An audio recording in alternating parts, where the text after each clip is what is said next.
Bienvenidos a todos y todas al ciclo de seminarios que sabemos sobre el cambio climático en México. En esta ocasión es el módulo 23, Investigación sobre Cambio Climático en la UNAM, por el Programa Universitario de Estudios de la Diversidad Cultural, Interculturalidad. El tema de hoy se titula ¿Por qué es necesaria una perspectiva intercultural para afrontar el cambio climático? La va a presentar el maestro Rogelio Laguna García del Programa Universitario de Estudios de la Diversidad Cultural y la Interculturalidad.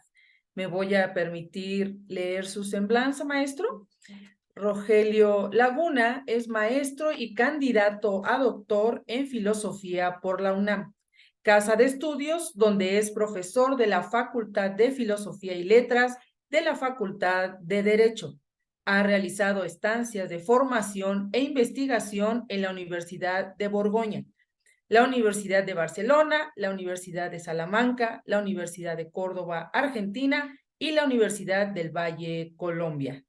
Ha coordinado con Mónica Gómez los libros Sofística y Pragmatismo 2020, Perspectivas éticas para un mundo diverso 2015, Desafíos éticos de la diversidad cultural para una ciudadanía de calidad 2015, y es autor de Habitaciones del Pensamiento, La ciudad en la filosofía de María Zambrano 2015. Desde marzo de 2023 es secretario académico del Programa Universitario de Estudios de la Diversidad Cultural y la Interculturalidad de la UNAM. Adelante, maestro, y bienvenido. Muchas gracias, muy buenas tardes a todos y todas. En primer lugar, bueno, quiero agradecer tanto al doctor Estrada como al licenciado Rubén Darío Martínez por, invitar a esta colaboración al PUIC de la UNAM, que es el PUIC de la UNAM para quienes no lo conocen. Mi ponencia tendrá que ver con el cambio climático desde una perspectiva intercultural, ¿no? Que será un poco el final de la charla. Ahorita explicamos qué es eso de la interculturalidad. Y como les decía, formo parte del Programa Universitario de Estudios de la Diversidad Cultural y la Interculturalidad, que es un programa de la UNAM encargado de el estudio, pero también el trabajo por el reconocimiento de los derechos de los pueblos indígenas, afrodescendientes y migrantes que están en nuestro país. Como ustedes saben, México no es un país homogéneo en su población ni en sus culturas e identidades, sino que somos un mosaico de diferentes pueblos que vivimos juntos y que hemos, articulado de alguna manera acciones conjuntas para nuestra vida, pero eso no borra, ¿verdad?, que haya identidades diversas en nuestro país, incluyendo más de 68 lenguas indígenas que actualmente todavía se hablan en nuestro país. Entonces, bueno, quiero agradecer esta invitación del Programa de Investigación en Cambio Climático a que colaboremos en este seminario y durante 4 sesiones, esta es la primera de ellas, el PUIC estará presentando sus preocupaciones, preguntas, novedades de investigación sobre este importante tema. Bueno, también quiero decir que yo soy de un pueblo de la Ciudad de México, muy al sur, que se llama Milpa Alta. Milpa Alta es la segunda delegación más grande territorialmente de la Ciudad de México y es también suelo de conservación. Una de las principales actividades es el cultivo del nopal, que aquí lo vemos en las imágenes. Y digamos, mi perspectiva también tiene que ver desde cómo en estas comunidades, en este caso de la que yo soy, se vive el cambio climático y cómo las personas se dan cuenta que algo está transformándose, que algo está, digamos, algo tenemos que pensar sobre las nuevas condiciones climáticas a las que nos enfrentamos, ¿no? Bueno, quiero empezar retomando como un diagnóstico Estado y Perspectiva del Cambio Climático en México, que es un reporte, un informe que justamente publicó el PINC y que justamente nos dice que los estudios tanto de la UNAM como de otras instituciones han mostrado que nuestro país es particularmente vulnerable a los impactos del cambio climático. Esto tiene que ver con muchas cuestiones, ¿no? Por supuesto que estamos en un escenario de emisiones, de altas emisiones de efecto invernadero. Bueno, ya está sucediendo, pero se esperan aún más importantes efectos negativos en la producción agrícola, la salud humana, la biodiversidad, la vida en las ciudades, la energía, así como la magnitud y frecuencia de diferentes eventos extremos asociados a una serie de nuevos fenómenos, ¿no? La presencia de nuevos fenómenos atmosféricos. En este sexto ciclo de evaluación que se hizo en 2016, se publicaron algunos reportes especiales que justamente muestran que algunas regiones de latitudes bajas, con menor grado de desarrollo socioeconómico, mayores desigualdades, serían las más afectadas por el cambio climático, lo que quiere decir que también tenemos muy bien identificado quiénes serían las principales personas afectadas por estos fenómenos. Sabemos que van a ocurrir si no se hace ningún, digamos, acción que permita revertir ciertos fenómenos y también sabemos a quiénes van a afectar. Este mismo estado y perspectivas del cambio climático en México nos muestra tasas del calentamiento de 2 a 4 grados por siglo en gran parte del territorio nacional. Y bueno, esto coincide con otros datos de análisis, donde en el norte del país estaríamos llegando al 6 grados de calentamiento y en la región sureste a 5 grados. Vemos aquí una gráfica que muestra la evolución del cambio de la temperatura media anual para México.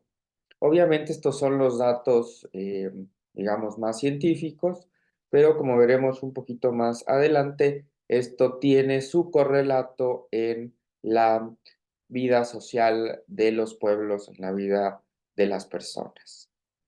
Bueno, las bases de análisis nos muestran, bueno, que hay incertidumbres importantes respecto a las condiciones en las que estamos ya actualmente, por ejemplo, las precipitaciones, y esto va a tener, digamos, un impacto en, pues, prácticamente todo el país, ¿no? Se habla de la región noreste, la región centro y la región sur del país.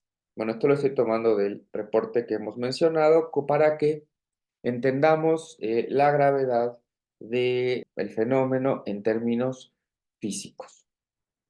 Sí, bueno, podemos también, bueno, hacer como más específicos, se pueden plantear cambios en la temperatura del aire, tal vez en unas regiones más que en otras, ¿no? Por ejemplo, Colima, Michoacán, Guerrero y Jalisco tienen un mayor número de días de periodo cálido con respecto a estados del norte.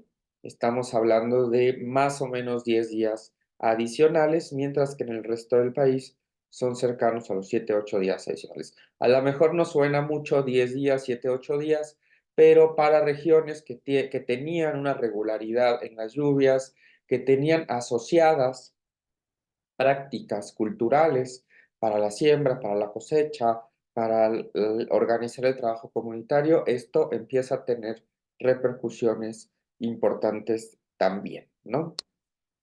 Bueno, tenemos también otro elemento a considerar, son los días extremadamente lluviosos, ¿no? Pueden pasar de un 6 a 9%, digamos, de aumento, ¿no? Y pasan a un 50%.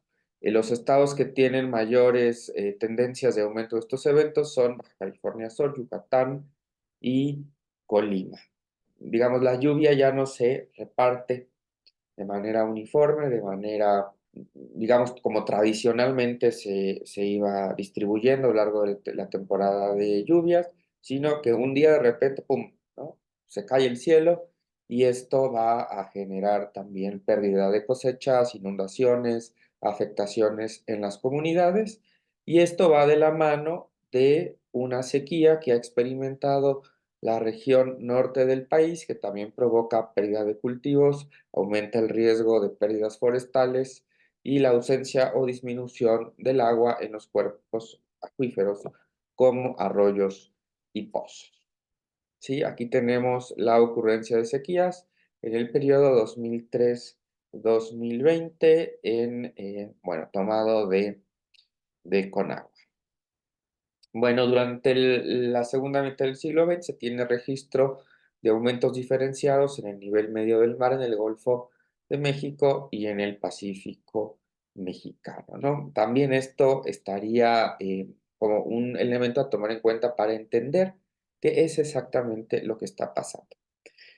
Lo que tenemos que pensar, y hacia allá nos dirigimos, es que no estamos hablando del territorio como un territorio así vacío, como en abstracto, sino que estamos hablando de lugares donde viven personas, donde se llevan a cabo actividades económicas, donde la gente depende de una adecuada gestión de los recursos naturales para su subsistencia. Cualquier transformación, cualquier cambio, cualquier modificación afecta la vida de las personas, afecta las actividades económicas y, por supuesto, también terminará por afectar la biodiversidad, tanto de flora como de fauna de las regiones, ¿no? Y esto va a generar muchas cosas sociales, como por ejemplo la migración. Bueno, los cambios, nos dice este reporte, coordinado por el doctor Estrada, entre otros, los cambios previstos no son evitables por políticas convencionales y sugieren la necesidad de ampliar y reforzar estrategias de adaptación con el involucramiento y trabajo conjunto entre gobierno, sociedad y academia. Y ahí es donde, y ya llegaría ahí, la noción de interculturalidad tiene un papel fundamental. Es decir, no podemos seguir pensando que con que nos digan que apaguemos la luz o cuidemos el agua o consumamos menos se va a resolver. Estamos pasando ya hemos pasado el momento donde con pequeñas acciones lo podíamos resolver. Estamos en un momento en que realmente tienen que haber estrategias conjuntas de muchos actores para poder establecer, más que nada, estrategias de adaptación, supervivencia, modificación de la vida económica y de prácticas de las comunidades, porque, digamos, ya las afectaciones están muy presentes en el territorio nacional.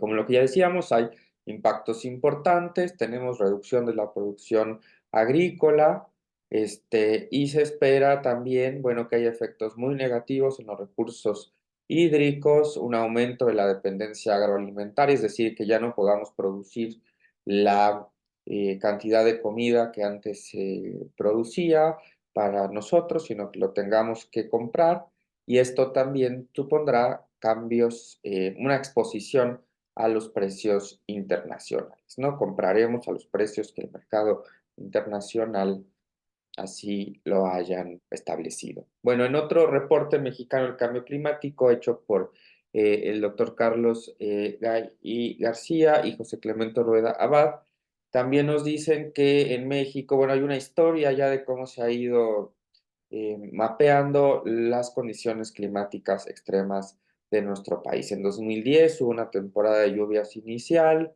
en 2011 las precipitaciones disminuyeron, lo que estamos viendo que la pérdida de precipitaciones estacionales pues provocan sequías muy importantes que van a afectar el desarrollo de actividades dependientes de este recurso, como agricultura, ganadería, industria, sector salud, que son el 54% del territorio nacional. Aquí tenemos una gráfica de Agrocemex de 2006, o sea, ya es un poquito viejita, pero nos muestra la historia de cómo hay catástrofes agrícolas por eventos climáticos, ¿no? Y hablar de cuestiones agrícolas no es hablar, vuelvo a repetir, en abstracto, sino es hablar de poblaciones enteras, familias que dependen, regiones que dependen de, digamos, que les vaya bien en la agricultura, ¿no? De las buenas cosechas. Si se fijan en esta gráfica, bueno, los huracanes tienen un papel importante, las heladas y la lluvia también, pero son lo menos. El mayor problema que desde 2006 y hasta la fecha sabemos que afecta a nuestro país son las sequías, ¿sí? Por supuesto, también están los desastres como factores climáticos que van a generar factores que no se estaban contemplando y que puede generar, por ejemplo, migración forzada. Y esto hay que subrayarlo. La migración forzada, ya estamos en el ámbito de los fenómenos sociales provocados por el cambio climático. No estamos ya a un nivel nada más de, ay, pues ya subió la temperatura o ya subió, varió el nivel del mar. No, estamos hablando ya de que las personas realmente se dan cuenta que ya no pueden vivir en lugares donde por siglos sus ancestros han vivido, que ya no pueden vivir en lugares donde tradicionalmente estaban asociados con otras personas a través de la lengua, a través de las fiestas, a través de una manera de organizarse políticamente y tendrán que migrar. Y de ahí que se hable de una emergencia de desplazados ambientales que, bueno, en México tiene que ser cada vez más analizado, ¿no? Las condiciones climáticas influyen, como nos dicen Luzlena Ochoa y Francisco Javier Aybar Campos, influyen en el fenómeno migratorio, ¿no? Hablamos de la migración y a veces no tomamos en cuenta todas las causas que tienen este fenómeno migratorio. La gente hace un gran esfuerzo por tener que dejar sus lugares de origen, por tener que enfrentarse a lo desconocido, ¿no? Atravesar caminando un continente para, por ejemplo, intentar llegar a Estados Unidos. Y uno de los factores no solamente, bueno, es la violencia o la pobreza, sino también la degradación ambiental, ¿no? Tenemos que hablar por eso no solamente de fenómenos meteorológicos, climáticos y terrestres, sino también cuestiones geopolíticas, económicas y sociales. En el caso de México, y lo sabemos, Centroamérica también, notamos importantes cambios en los índices de migración de zonas rurales vulnerables impactadas por sequías o inundaciones hacia zonas urbanas. Esto quiere decir, retomo el mismo estudio, que el cambio climático está actuando como un multiplicador que provoca la migración de personas. Esto tiene que ver con dos cuestiones, ¿no? Primero, la velocidad con la que están ocurriendo los cambios climáticos. Esto tampoco es una novedad. Todo el tiempo, digamos, la comunidad científica, los medios de comunicación nos van advirtiendo, ¿no? Estamos a punto de llegar, según los científicos, a una nueva frontera, ¿no? Y estamos a punto de llegar a otra nueva frontera. Y seguimos avanzando, ¿no? En la Ciudad de México, por ejemplo, ya nos advirtieron que el problema de las lluvias está generando que el sistema Cutzamala pues tenga los niveles más bajos en mucho tiempo. Y sin embargo, todos decimos, bueno, pues, de alguna manera se arreglará, pero lo cierto es que no hay milagros, ¿verdad?, climáticos y de un año para otro, de una década para otra, realmente podríamos vernos enfrentando una emergencia hídrica de tremendas magnitudes que pensamos que no va a suceder, pero que sí está ocurriendo, a una velocidad y a una magnitud tan grande que muchas personas están afectadas ya en este momento y muchas más serán afectadas en el futuro. Entonces, estamos hablando de la vulnerabilidad de las personas, la población frente al daño de los eventos climáticos. ¿Sí? Y por supuesto es un fenómeno, bueno, que era a largo plazo, pensábamos a largo plazo, en algunos lugares más o menos rápido y también de manera heterogénea, ¿no? Mientras en algunos lugares tal vez el contrario, ¿no? Lo que tengan son inundaciones, precipitaciones demasiado fuertes, Ahora el problema es qué hacer con todo el agua que no estaba ahí. En algunas otras regiones el problema es que no hay este recurso vital. Bueno, en 2019 el Centro de Monitoreo de Desplazamiento Interno nos muestra algunos elementos que tienen que ver con el desplazamiento de las personas, ¿no? 24.9 millones de desplazamientos por desastres y 23.9 millones relacionados de su desplazamiento por el clima, ¿no? Temperaturas extremas, sequías, incendios, corrimientos de tierra, tormentas, ciclones, huracanes o tifones, inundaciones, etcétera, ¿no? Esto digamos, lo que tiene que ver con el clima lo dividiríamos de otros desastres como volcanes, fenómenos geofísicos, terremotos que no los podemos controlar, pero sí aquí tenemos una cuestión de que el clima genera, ¿verdad? Desplazamientos muy importantes. Bueno, un ejemplo muy reciente es el caso de Acapulco.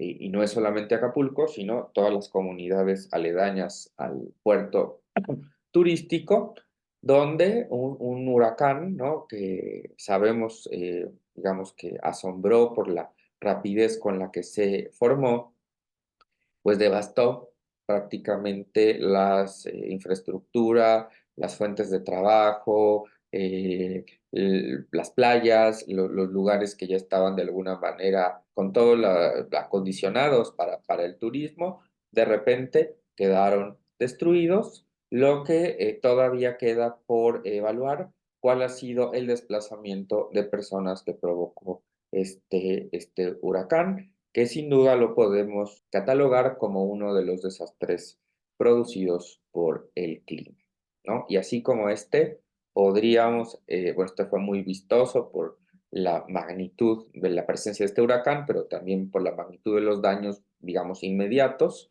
Pero ¿cuántos pueblos de nuestro país, cuántas ciudades de nuestro país están justamente igual, siendo minadas poco a poquito y toda la gente tiene que trasladarse porque ya no llueve, porque ya no hay agua, porque los animales que estaban ahí ya no están, porque ya no están las condiciones adecuadas y esto va a generar un desplazamiento y un problema de migración forzada.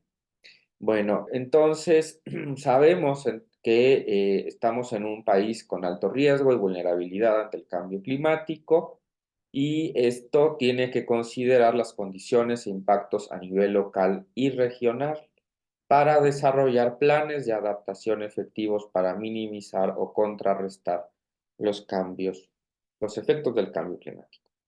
Y esto, sin duda, y estamos a punto de llegar ahí, tiene que ver con tomar, asumir una perspectiva intercultural, ¿sí? Bueno, aquí tenemos algunos otros datos para que, bueno, sirvan para, pues si hay alguien aquí que no haya tenido oportunidad de revisar todos estos datos previamente o no los conozca, pero entendamos que claramente que hay un factor humano que está en riesgo, que está siendo afectado por las transformaciones de las condiciones climáticas y que somos un país altamente vulnerable, ¿no? Y que además las condiciones en cada región son diferentes. Es imposible pensar en un programa, digamos, que intente mitigar decididamente los efectos del cambio climático pensando en un país como un todo homogéneo. Esto no va a suceder porque los asentamientos humanos tienen distintos grados de vulnerabilidad, en este caso, como vemos aquí, por inundaciones. Bueno, otros elementos que hay que tomar en cuenta es que en muchas regiones de América Latina, los gobiernos pues están, yo no diría atados de manos, pero tienen fuertes presiones de las empresas, la necesidad de capital, la necesidad de inversión, y esto ha generado también que haya situaciones que dejan bastante que desear, como dice Julio Morales López, en el cuidado de la naturaleza, ¿no? En esta etapa estamos frente a un despojo de las comunidades, de los territorios, de las tierras, todo se convierte en mercancía, ¿no? Grandes zonas ecológicas donde antes había colectivos humanos que habían vivido con cierto equilibrio, cierta armonía con los elementos de la naturaleza, se han convertido en una atracción turística. Estamos hablando de corredores turísticos como la Ruta Maya, el Xel-Há, la Ruta Inca, entre otros lugares que también están afectando en dos sentidos, ¿no? Por un lado, los recursos, digamos, físicos que están ahí en el territorio, pero por otra parte, las comunidades que estaban adaptadas, que sabían convivir, que sabían interactuar con los elementos naturales, también van a ser desplazadas y la identidad cultural que estaba asociada con las regiones se va también a degradar, ¿no? Bueno, aquí tomo una foto que ganó un premio del Tren Maya, bueno, que pues es un proyecto polémico, pero que podríamos justamente también identificarlo como un proyecto dirigido pues principalmente al turismo y que está generando también situaciones de despojo de tierras y de afectación de los ecosistemas y que tarde o temprano tendrá repercusiones para, digamos, las condiciones climáticas, no solamente de la región, sino que tendríamos que pensar a nivel planetario. Entonces, tenemos una organización de los proyectos y aceleración de proyectos productivos, impactos muy importantes en la construcción de caminos, de deforestación, vertideros de basura, lo que va a generar conflictos ambientales. ¿Sí? O sea, cuando hablamos de conflictos ambientales, no solamente hablamos de pues el hecho físico que está aconteciendo, sino también cómo las comunidades intentan resistir, cómo las comunidades se oponen y esto va a generar una serie de conflictos importantes, ¿no? Esto, por supuesto, nos aleja de la idea de que tengamos un desarrollo verdaderamente sostenible y por el contrario, parece ser que son las comunidades las que o bien son desplazadas o bien se quedan con muy poco y son quienes tienen que asumir enormes costos ambientales. Bueno, especialmente, bueno, este autor, Ramón Bueno, nos dice que el Caribe, en este caso también el Caribe mexicano, y las naciones insulares son especialmente vulnerables al cambio climático y sabemos, nos dicen de hace mucho tiempo, que las islas más pequeñas pueden sumergirse bajo niveles más elevados del mar. A lo mejor diríamos, pues no vivo ahí, ¿no? Pues, ni sé dónde están esas islas. ¿En qué me afecta? Bueno, hay una afectación digamos, cómo vivimos en el planeta, en las condiciones ambientales que vivimos, pero también, bueno, estas personas serán movilizadas, serán desplazadas y eso va a generar también mayores presiones en otros lugares donde pensábamos que estábamos, digamos, a salvo de los efectos más duros del cambio climático. Bueno, esto ya lo habíamos dicho, entonces voy a avanzar un poquito más adelante. Bueno, el turismo es otro problema, ya lo mencionamos, ¿no? El turismo, algunos consideran, bueno, que tiene un impacto menor en el cambio climático. Digamos, no es lo mismo construir tal vez aparentemente una fábrica a la orilla del mar que construir un hotel, pero el turismo supone transportes aéreos, equipamiento turístico, además de los impactos socioculturales más allá de, digamos, las cuestiones puramente físicas, ¿no? Pues ya dijimos que el Caribe mexicano en este momento es particularmente susceptible, vulnerable al efecto del turismo, sobre todo porque tiene una gran diversidad de plantas y animales que son sensibles a estos desequilibrios que se causan en sus ecosistemas. Bueno, aquí vemos también la vulnerabilidad de la producción ganadera ante el estrés hídrico. es bastante amplio, cambia por estado. Tabasco está menos presionado que el Estado de México, pero digamos, eso no quita que los problemas los tengamos que vivir a nivel nacional y no solamente a nivel estatal. Sí, bueno, aquí hay otras comunidades, hay estudios, por ejemplo, la comunidad del Saus en Colima, donde las comunidades están teniendo que adaptarse, están teniendo que pagar altos costos de adaptación para sobrevivir, digamos, a los rápidos cambios y la magnitud de estos cambios en términos del cambio climático. Bueno, llegamos a la interculturalidad. Bueno, ¿por qué necesitaríamos tomar una posición intercultural para atender las emergencias, las urgencias del cambio climático? Bueno, primero hay que admitir, como ya lo dijimos al inicio, que nuestro país no, y ni el mundo, ¿verdad? Es homogéneo, un todo homogéneo en términos culturales, sino que estamos presentes muchas personas con identidades diferentes, ¿no? Yo empecé mi charla diciendo yo soy de Milpalta y seguramente muchos de ustedes también dirán, pues yo soy de Veracruz, yo soy de tal lugar, yo soy de tal sitio, ¿no? Entonces somos de muchos lugares, con intereses diferentes, con particularidades diferentes, con necesidades económicas en nuestras prácticas muy diferentes, ¿sí? Estamos de entrada en una posición, por decirlo así, multicultural. Estamos juntos, muchas culturas.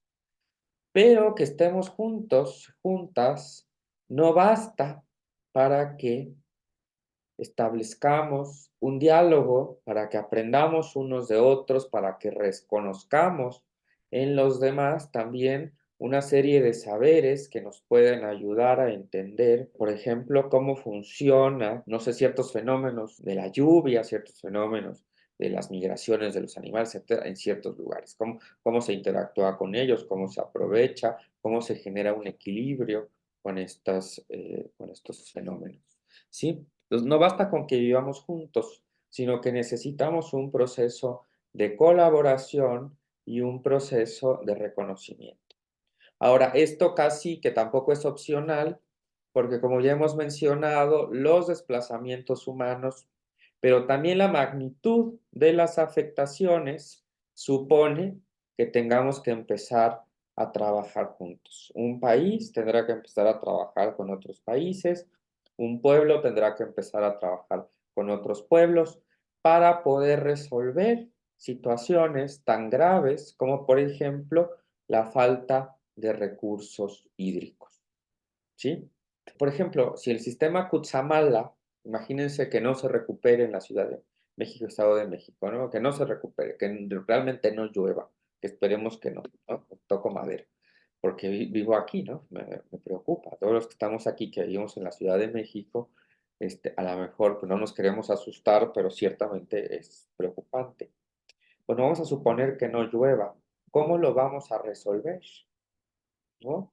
Pues tendremos que negociar con otros estados, tendremos que ir, por ejemplo, a delegaciones, alcaldías ahora, como Magdalena Contreras, como Tlalpan, como Milpalta, como Xochimilco, a hablar con las comunidades que tienen una relación especial, por ejemplo, con el bosque, para decirles que por favor permitan hacer nuevos pozos para llevar el agua a la ciudad y no dejar sin agua a millones de personas. Pero ¿cómo lo vamos a hacer? Hace unos meses en la delegación Milpalta, la alcaldía de Milpalta, donde yo soy, y Xochimilco, la gente empezó a notar que el gobierno de la Ciudad de México empezaba a instalar unos pozos, unos tubos, que decían que no era para eso, pero la gente empezó a sospechar y decir, nos quieren quitar el agua, ¿sí? Y entonces las personas bloquearon, ¿no? La carretera México-Huastepec, bloquearon varios accesos, Milpalta prácticamente quedó incomunicada y le dijo al gobierno, no te llevas nuestra agua. ¿no? Y la respuesta, lo pueden buscar en internet, lo pueden buscar en las noticias, pues fue que hubo un enfrentamiento entre los granaderos, que se supone que ya no existen, o no sé cómo se llaman ahora, de la Ciudad de México, con la población, donde se ve que golpean señoras, golpean, pues sí, ¿no? Abuelas con sus nietos, señor. O sea, empieza a haber un problema por los recursos hídricos, que podría empezarse a replicar en muchos lugares, ya no solamente por los recursos hídricos, sino por el desplazamiento de las poblaciones, porque la agricultura empieza a tener problemas en un lugar y en otro por tener acceso a un río. Entonces, estamos cada vez más juntos, digamos, la emergencia climática nos obliga a estar cada vez interactuando mucho más. Ya no puedo aislar mi pueblo, por ejemplo, Milpalta, pues, si no, dijéramos, pues bombardeamos para que no nos quiten el agua. En Milpalta el agua tiene que ver con el bosque, ¿no? Y el bosque ha sido defendido de las papeleras y del Arcosur y de muchas otras cosas durante en las últimas décadas, pero al mismo tiempo la ciudad le provee a Milpalta muchas de las cosas que también necesitamos, como medicamentos, ¿no? No los producimos en Milpalta, ¿no? Entonces tendría que haber una negociación. ¿Cómo protegemos, por ejemplo, en este caso, cómo el gobierno de la Ciudad de México le ofrece a los milpaltenses proteger el bosque o a los en Xochimilco, ¿no? Proteger los canales o proteger los ejidos o proteger aquello que cada comunidad considera valioso, a cambio de que podamos ir entre todos construyendo una estrategia para ir generando estrategias de nueva adaptación, resistencia, resiliencia al cambio climático, ¿no? Y esto está pasando en todo el territorio nacional, por ejemplo, en Campeche, con las reservas ecológicas, al lado, ¿no? De terrenos de pastoreo y de ganadería, de los pueblos, bueno, de los migrantes, ¿no? Que los conocemos como menonitas, que viven en esta zona, pero también con los productores de miel, pero también con el Tren Maya, es decir, cómo vamos a generar un equilibrio, cómo vamos a gestionar los conflictos, en un acuerdo sostenible hacia el futuro en términos de paz. Eso es la interculturalidad, cuando reconocemos las necesidades de los demás, sus perspectivas, sus valores como valiosos, no los intento suplantar por los de otro grupo, ¿no? Si ven aquí el dibujito de la interculturalidad, vemos cómo estos tres circulitos se conjugan, pero no se suplantan uno a otro. No forman un todo nuevo donde se borren las diferencias. Las diferencias son importantes porque tienen que ver con nuestra identidad, tienen que ver con nuestras prácticas, tienen que ver con entender quiénes somos en el mundo. Pero es imposible en la actualidad estar en el mundo, tener prácticas en nuestra vida comunitaria y personal sin encontrarnos con otros que tienen otros valores, que tienen otros intereses. Y si queremos establecer una estrategia hacia el futuro que permita nuestra supervivencia a la magnitud y velocidad de los cambios climáticos, tendrá que ser en términos de la interculturalidad. Bueno, entonces necesitamos entender el desarrollo no solamente en los términos ecológicos, digamos, más científicos, sino considerando aspectos como son la equidad, la igualdad, la inclusión social, las raíces culturales, la democracia, la participación ciudadana, entre otros. Crear espacios de diálogo, como dice Peter Gerstein y María Montero y Pedro Figueroa, para lograr un desarrollo sustentable y donde todos los puntos de vista sean tomados en cuenta, donde se concilien, discutan y acuerden las diferentes perspectivas. Bueno, esto se ha intentado en diversos países, por ejemplo, en Colombia. ¿no? En Colombia se ha intentado una educación ambiental, ¿no? Al menos a principios del siglo XX, donde se tomara conciencia de la realidad política, económica, cultural de la que partimos para generar actitudes de valoración y respeto por el ambiente, ¿no? Si nosotros somos agricultores, pero no cuidamos los recursos, digamos, no observamos dónde se recargan los mantos acuíferos, echamos el drenaje al río, quemo la basura, estoy destruyendo también mi propia identidad cultural, ¿no? Si soy pescador, pero la basurita que me va quedando la echo, las redes de plástico las tiro, o sea, empiezo a destruir también no solamente mi ecosistema, sino mi propia identidad cultural. Y esto puede ser muy peligroso, ¿no? Entonces, tendríamos que hablar de una pedagogía ambiental que genere impactos positivos, pero no solamente en términos naturales, sino en los sistemas sociales, que resignifican el concepto de sustentabilidad, como dice Alba Lucía Acevedo Hernández, ¿no? Se basaría en dos categorías principales. Por un lado, la educación ambiental, bueno, que más o menos está, aunque sea esbozada en nuestra educación mexicana, pero nos falta la interculturalidad. Hay personas también que viven en los ecosistemas y cuya identidad depende de esta relación entre el individuo, la comunidad y el medio ambiente. Se trata de reconocer las prácticas ambientales de las comunidades en el territorio, su defensa de la vida y todo aquello humano y no humano que cohabita en los diferentes bioespacios a escala local y regional, ¿no? Nos dice Jessica Sepúlveda Pizarro, se trata de repensar a través de la interculturalidad el concepto de sustentabilidad, de manera que replanteemos, ¿verdad?, nuestros presupuestos en nuestro modo de civilización que ha interactuado de alguna manera con la naturaleza, pero que no es la manera en que interactúan todos y todas las personas.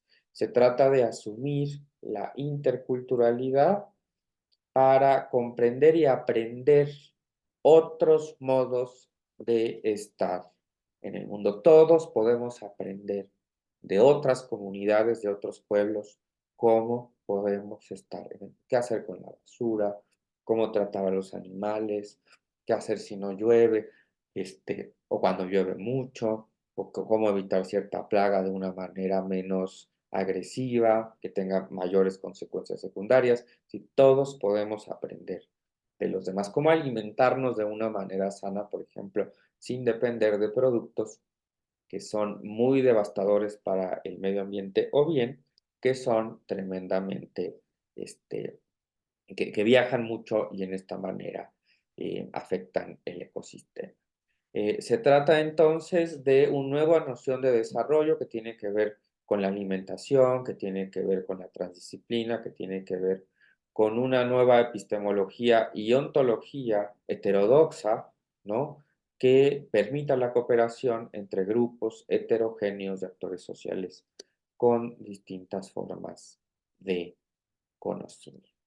Bueno, y por supuesto en esto no pueden faltar, como dice Berke, Skolding y Folk, los conocimientos ancestrales y tradicionales, porque tienen una gran experiencia en relación con el entorno y de haber administrado durante largos periodos de manera sustentable, en algunos casos no, pero en muchos casos sí, los recursos para que las futuras generaciones los puedan seguir aprovechando, permitiéndoles sortear eventos y procesos inesperados y responder de manera adecuada a los cambios en el entorno.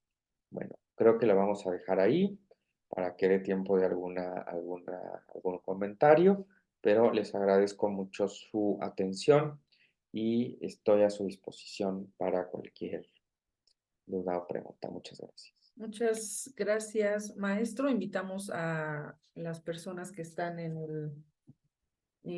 aquí en la sala de Zoom. Si tienen preguntas, si tienen comentarios, los pueden dejar en el chat. También a los que nos ven por redes sociales, si tienen preguntas, pueden ir también dejándolo ahí en esa red. Tenemos ahorita dos preguntas, hay una en las redes. No sé si quiere que le leamos pregunta por pregunta, la contesta o todas juntas, como usted me diga. Pues podríamos empezar con las primeras dos y luego vamos. Ok, dice, ¿conoce estrategias o acciones desde los saberes tradicionales que sean las más efectivas para enfrentar el cambio climático? Esa es una. Y aquí en el chat dice Ricardo Iván Cruz Cano, muchas gracias por la excelente ponencia. Yo tengo una pregunta desde esta perspectiva de culturalidad. ¿Puede una persona considerarse como perteneciente a más de una cultura? En caso afirmativo, desde su experiencia, ¿cuáles serían los principales retos para implementar este enfoque de interculturalidad en el cambio climático? Muchas gracias por estas primeras preguntas. Bueno, yo creo que nuestro país está lleno de saberes tradicionales que han supuesto una relación equilibrada, no quiere decir que no tenga un impacto, pero una relación que intenta ser equilibrada con los ecosistemas. Por ejemplo, la gestión de la basura en muchas comunidades, ¿no?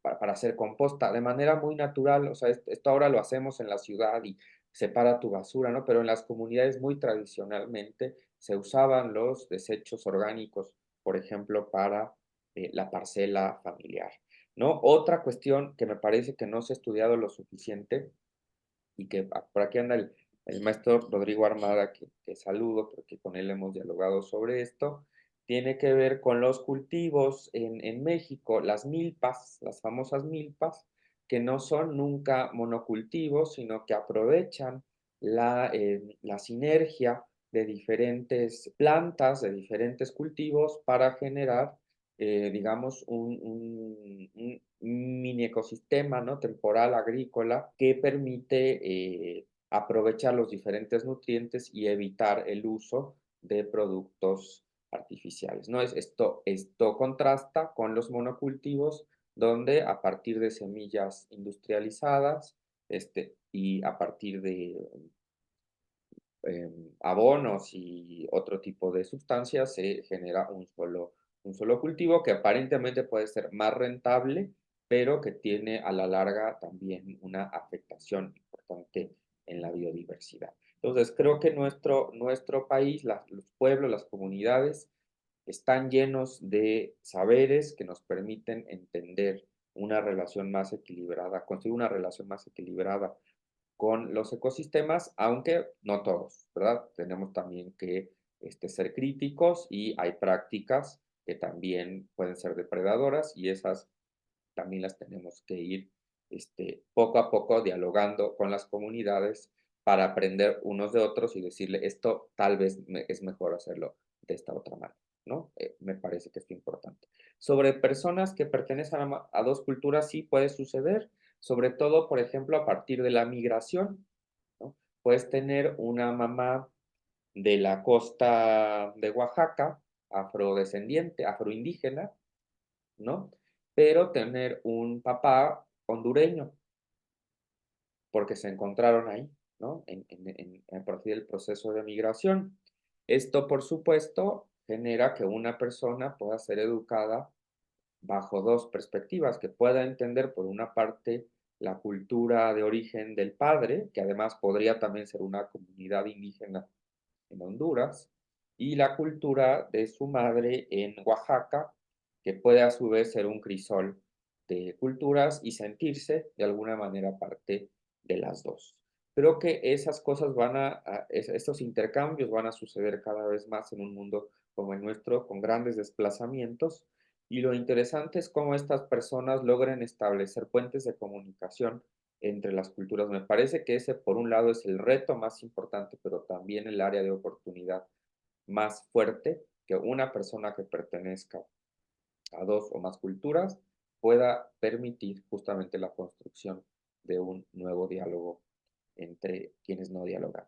Gracias, doctor. Antes de leer la siguiente pregunta, el doctor Francisco Estrada se disculpa, tuvo un compromiso académico, pero esperemos verlo en el conversatorio. Mariela Armenta dice, buen día, maestro. Me gustaría saber su opinión sobre la actual, perdón, crisis del agua en México. ¿Cómo afectaría a las comunidades y qué tanto migrarían estas por dicho problema de la falta de agua? Sí, Esa es una. Y la siguiente es de David Torres. Hola, gracias por su plática. ¿Sería posible contar con alguna lista de lecturas sugeridas sobre el tema? muchas gracias por sus preguntas. Bueno, sobre el agua, me parece que es un tema que en la actualidad está levantando los focos rojos. Ya hay muchos estudios como los que presentamos, inclusive el estado actual del cambio climático que publicó el PINC puede servir mucho para ubicar los datos duros, digamos, de qué está pasando en este momento con el agua y cuáles son más vulnerables en nuestro país. También la Conagua genera reportes periódicos donde va identificando las zonas de mayor vulnerabilidad. Lo que queda muy claro efectivamente es que digamos, este estrés de recursos hídricos va a generar cada vez más migraciones. No porque directamente no tenga yo agua para bañarme o para tomar, porque dije, pues compras agua, ¿no? Para el consumo muy individual. Pero ¿qué pasa con los animales? ¿Qué pasa con los cultivos? ¿Qué pasa con muchos otros elementos asociados al bienestar de las comunidades?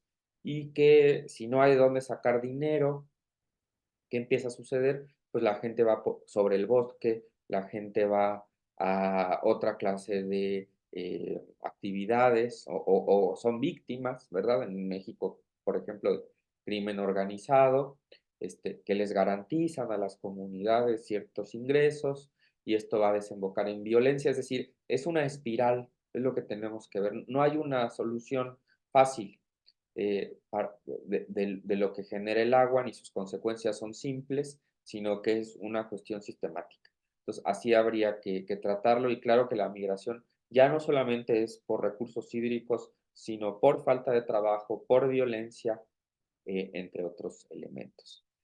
Algunas lecturas sugeridas por el tema, bueno, a lo largo de estos días, de estas 4 sesiones que va a tener el PUIC, bueno, algunas ya las fui mencionando a lo largo de mi presentación, pero a lo largo de estas 4 sesiones vamos a ir presentando también otros textos, otras perspectivas, otras fuentes de documentación para que vayamos complementando lo que yo ya presenté y también esperemos que el PUIC próximamente tenga ya listos también algunas publicaciones. Les pedimos que estén muy atentos y atentas a los materiales que está próximamente a presentar el PUIC. Algunos de ellos se pueden descargar gratuitamente de nuestra página Nación Multicultural en internet para que lo puedan ustedes buscar. Gracias. Gracias, maestro. Todavía tenemos algo de tiempo. Le manda saludos Rodrigo Armada Ramírez y Suyet Montserrat Texas. Saludos desde La Paz, Baja California. Y dice la misma Suyet. Muchas gracias por la ponencia. La pregunta es, ¿cómo impacta el cambio climático desde la perspectiva de género? Esa es una. Y la segunda es cuando menciona, Soledad Gaitán, cuando menciona que ya se pasó el tiempo de pequeñas acciones individuales, ¿en qué tipo de políticas y gobiernos podríamos pensar? Bueno, la cuestión de género ha sido muy discutida recientemente. Hay quienes piensan que digamos, el desastre ambiental que actualmente vivimos tiene que ver en parte por decirlo así, una política masculina en la gestión de los recursos naturales y que no se ha dado pie a otro tipo de gestiones, digamos, no patriarcales respecto a las cuestiones ecológicas.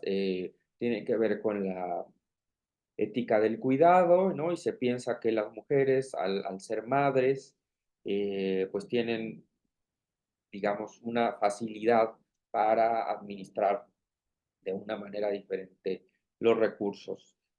Por supuesto que esto tiene todas las tensiones y todas las dificultades que tiene también asumir que las mujeres, por ser mujeres y ser madres, en algunas perspectivas, tienen una perspectiva diferente de los ecosistemas, pero también hay posiciones que no tienen que ver, por ejemplo, con la maternidad y el cuidado materno, sino simplemente con que ha sido una posición patriarcal con todos los valores que el patriarcado implica, los que han gestionado los recursos, y que entonces una posición no patriarcal sería diferente. Entonces, bueno, ahí hay muchos estudios y muchas cosas que habría que habría que revisar, pero sí, ahí hay una línea interesante, que sería bastante bueno que hubiera una línea sobre el cambio climático que intentara ver cómo utilizar estas teorías. Bueno, no soy yo el que dice que pasó las pequeñas acciones individuales, sino cuando leemos los reportes, cuando leemos los números, cuando vemos las gráficas, la conclusión de los estudiosos del clima es que pues, ya son estragos, transformaciones, cambios radicales, a una velocidad y una magnitud que aunque yo hoy no me lave los dientes para ahorrar agua y hoy apague la luz, o sea, no tiene ya un impacto, ¿sí? Entonces, de eso estamos hablando. No, no es que las acciones individuales no cuenten, al contrario, lo que pasa es que tenemos que pasar de acciones desarticuladas a acciones sistemáticas. Y para eso sí necesitamos gobiernos, académicos, empresas que estén muy conscientes de la situación en la que estamos y se construyan estas articulaciones de acciones. Vuelvo a repetir, no porque no sirvan las individuales, pero no sirven si son individuales aisladas. Se tienen que articular en un sistema. Gracias, maestro. Dice Loarri Gabriel, muchas gracias por la sesión de hoy. ¿Es posible alcanzar hoy en día los compromisos climáticos de México? Eduardo Aguilar dice, muchas gracias por la ponencia. Mi pregunta es, además del desabasto de agua, ¿cuáles serían otras problemáticas a las que se enfrenta la zona oriente de la capital, la cual es la principal zona agrícola? Y Marciel dice, podrían enviar la presentación. Les informamos que esta sesión va a estar en nuestro canal de YouTube posteriormente para su consulta. Gracias. Bueno, los compromisos en México, bueno, sabemos que hay muchas voces críticas en este momento de que México en este momento pues no atendió de una manera efectiva sus compromisos, por ejemplo, con el uso de energías renovables, con ir disminuyendo el uso de hidrocarburos. Al contrario, bueno, pues se hizo una refinería, se hicieron otros elementos que parecen suponer que nuestra economía todavía será de uso de combustibles fósiles y que no se hicieron la legislación y todo el seguimiento regulatorio para cumplir los compromisos. Evidentemente, como ustedes saben, estas evaluaciones se van haciendo periódicamente, veremos en futuros estudios. Aún así, digamos, las empresas, las personas, algunas cosas sí fueron transformándose, aunque a un paso mucho más lento del que tal vez se esperaba. Vamos a ver si algo se avanzó, pero en principio pues tenemos idea, datos de que no estamos del otro lado todavía. En cuanto a la zona oriente, pues yo no tengo datos específicos de esto, pero lo que sí podríamos decir es que no, o sea, los problemas del cambio climático no solamente es el estrés hídrico, sino que tiene que ver con procesos de erosión, con procesos del viento, por ejemplo, ¿no? ¿no? Nunca había habido un tornado y ahora hay un tornado. ¿Por qué? Bueno, pues tiene que ver justamente con cuestiones del cambio climático. Tiene que ver con transformaciones de la biodiversidad, que puede suponer plagas, por ejemplo, nuevas plagas, nuevas afectaciones, que también pueden tener repercusiones en enfermedades. Es decir, hay muchos elementos que habría que pensar, porque a nivel de pues todas estas cadenas, ¿verdad? En medio de la cual vivimos, en los ecosistemas, una afectación supondrá otras repercusiones importantes. Muchas gracias, maestro. Lamentablemente ya se nos acabó el tiempo. Todavía quedaron 3 preguntas en el chat. Si gusta dejarnos su correo electrónico para los que están interesados en el tema, o si quiere contestarles por correo también a estas preguntas que quedaron en el chat, se lo vamos a agradecer mucho. El programa de investigación en cambio climático de la UNAM agradece mucho su participación. Muchas Eh, gracias. La próxima sesión es el 15 de febrero y el tema también es bastante interesante. Habla sobre las perspectivas jurídicas sobre los pueblos indígenas ante el cambio climático. Les pedimos que por favor se registren para poder entrar a la sala de Zoom el 15 de febrero a las 12 del día. Si no hay más preguntas, más cosas, también los invitamos a manera de comercial al Cineclub. Es una actividad de la Red Universitaria de Cambio Climático para los jóvenes y no tan jóvenes que nos quieran acompañar. Es Sin Emisiones, Conversaciones del Cambio Climático. Va a ser una película titulada Oya, perdón, el 27 de febrero del 2024 en Ciencias, en Aula Magna Leonila Vázquez, en la Facultad de Ciencias, de 4 de la tarde a 6:30 de la tarde. También hay que hacer un previo registro para que puedan acceder a la sala. Por mi parte es todo y esperemos que los volvamos a ver en la próxima sesión. Que tengan todos excelente tarde y buen provecho.